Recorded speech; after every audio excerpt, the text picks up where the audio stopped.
జపాన్లో సంభవించిన పెను భూకంపం వల్ల ఇప్పటి వరకు 13 మంది దుర్మరణం పాలయ్యారు. పలువురు గాయపడ్డారు.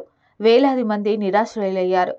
కుప్పకూలిన నివాస భవనాల శిథిలాల కింద చాలా మంది చిక్కుకొని ఉండటం వల్ల మృతుల సంఖ్య మరింత పెరగొచ్చనే అంచనాలు ఉన్నాయి. 46,000కు పైగా నివాసాలు భూకంపం బారిన పడ్డాయి. చాలా వరకు నేలమట్టమయ్యాయి. 62,000 మందికి పైగా నిరాశ్రయులయ్యారు. అనేక ప్రాంతాల్లో బ్లాక్అవుట్స్ ఏర్పడ్డాయి. 50,000కు పైగా నివాసాలకు విద్యుత్ సరఫరా స్తంభించిపోయింది. రోడ్లన్నీ ధ్వంసమయ్యాయి. భూకంప ప్రభావిత ప్రాంతాలతో సంబంధాలు తెగిపోయాయి. దీనివల్ల సహాయక చర్యల్లో జాప్యం ఏర్పడుతుంది. ప్రధాన భూకంపం తర్వాత 24 గంటల వ్యవధిలో 54 సార్లు భూమి ప్రకంపించింది. రిక్టర్ స్కేల్పై 4కు పైగా తీవ్రతతో ఆయా భూకంపాలన్నీ నమోదు కావడం అక్కడి పరిస్థితులకు అద్దం పడుతుంది. భూకంపం తీవ్రతకు ఏర్పడ్డ సునామీ నష్టాన్ని మరింత పెంచింది. తీర ప్రాంత నగరం వసీమా సిటీ అల్లాడిపోయింది. 5 మీటర్ల ఎత్తు వరకు ఎగిసిన రాకాసి అలలు ఆ నగరాన్ని ముంచెత్తాయి.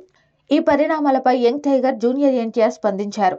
జపాన్ భూకంపం అనంతరం ఏర్పడిన సునామీ పట్ల తీవ్ర దిగ్భ్రాంతిని వ్యక్తం చేశారు. ఇప్పుడు భూకంపం సంభవించిన ప్రాంతంలోనే తాను వారం రోజుల పాటు గడిపానని వివరించారు. ఇప్పుడే జపాన్ నుంచి ఇంటికి చేరుకున్నానని తెలిపారు. భూకంప ప్రభావం బారిన పడ్డ ప్రాంతాల ప్రజలకు ఆయన ధైర్య వచనాలను పలికారు. ఈ విపత్తు నుంచి జపానీయులు వీలైనంత త్వరగా కోలుకోవాలని కోరుకుంటున్నట్లు చెప్పారు. ఈ మేరకు తన అధికారిక ఎక్స్ అకౌంట్లో ఓ పోస్టు పెట్టారు జూనియర్ ఎన్టీఆర్.